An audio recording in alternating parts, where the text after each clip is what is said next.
Assalamualaikum warahmatullahi wabarakatuh. Bismillahirrahmanirrahim. Alhamdulillahirabbil alamin.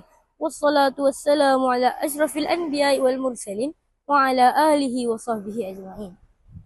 Yang dihormati barisan hakimnya arif lagi bijaksana, guru-guru serta rakan-rakan yang dikasihi sekalian. Jika iman menjadi pegangan, ujian hidup bukan halangan.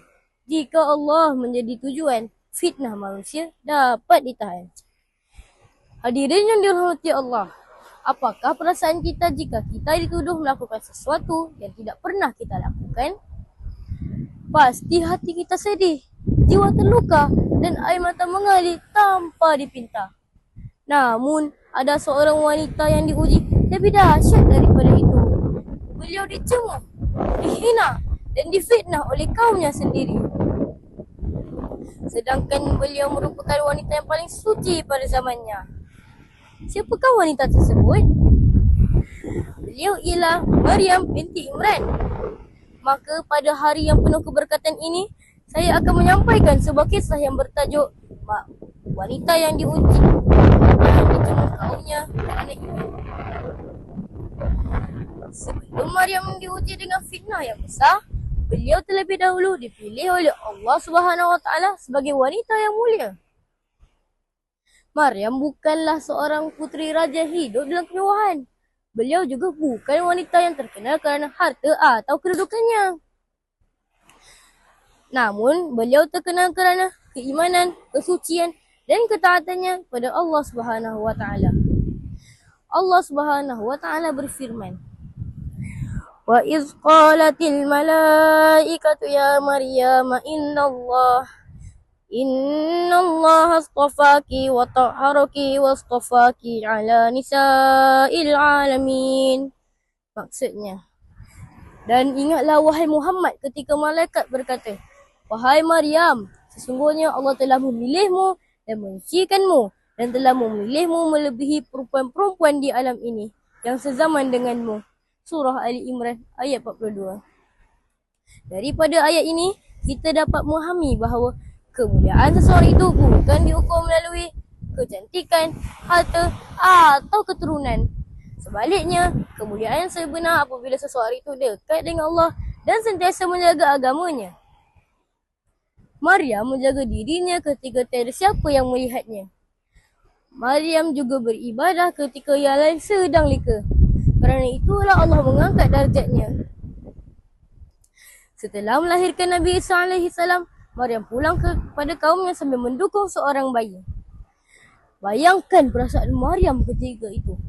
Beliau mengetahui bahawa masyarakat akan memandang serong kepadanya.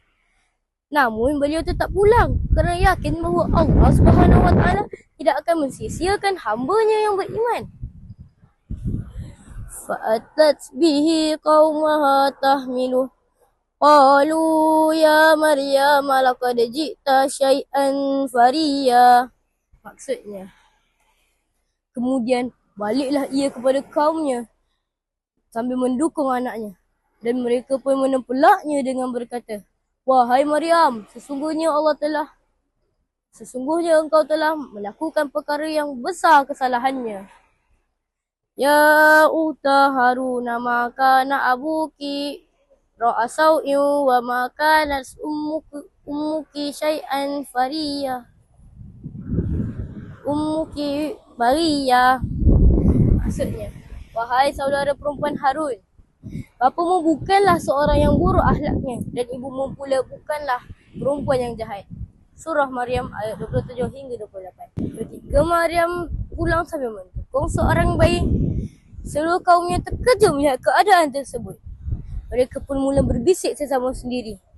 Bukankah itu Maryam? Tetapi bayi siapa yang didukungnya itu? Semakin ramai yang mengerumuni Maryam. Wahai Maryam, apakah yang telah berlaku? Bagaimana engkau boleh membawa pulang seorang bayi sedangkan engkau belum berkahwin? Bukankah engkau seorang wanita yang menjaga kehormatan diri? Maryam tetap diam. Dengan hati yang penuh bertawakal, Maryam menyerahkan urusannya kepada Allah Subhanahu Wa Taala dan bersabar. Fitnah merupakan ujian yang sangat berat. Namun, Maryam tidak melawan dengan kemarahan. Beliau memilih untuk bersabar dan menyerahkan urusannya kepada Allah Subhanahu Wa Taala. Walaupun seluruh kaumnya menuduh Maryam, Allah tidak akan membiarkan beliau keseorangan. Ketika manusia memandang rendah kepada Maryam, Allah sedang menyediakan pembelaan yang luar biasa. Apabila Maryam menunjukkan kepada bayinya, seluruh kaumnya berasa hairan. Lalu dengan izin Allah, Nabi Isa alaihissalam yang masih bayi berkata, Qala inni abdullahi ataniyal kitaba wa ja'alani nabiyya. Maksudnya, sesungguhnya Allah itu Tuhanku dan telah memberikanku kitab Injil dan telah menjadikan daku seorang nabi. Surah Maryam ayat 30. Subhanallah, bayi yang baru dilahirkan telah berbicara untuk membersihkan nama ibunya. Kisah ini mengajar kita bahawa kebenaran mungkin lambat terselah, tetapi ia tidak akan hilang. Sebagaimana Allah membela Maryam, begitulah Allah akan membantu hamba-hambanya yang bersabar dan tetap berpegang teguh pada iman. Anak merpati terbang ke taman, hinggap sebentar di pohon senah. Teguh hati mempertahan iman, walau dicemooh manusia semua. Akhir kata, marilah kita mencontohi ketabahan Maryam alaihissalam yang tetap teguh mempertahankan iman walau berhadapan dengan cemuhan dan fitnah manusia. Sekian, wabillahi taufiq wal hidayah. Wassalamualaikum warahmatullahi wabarakatuh.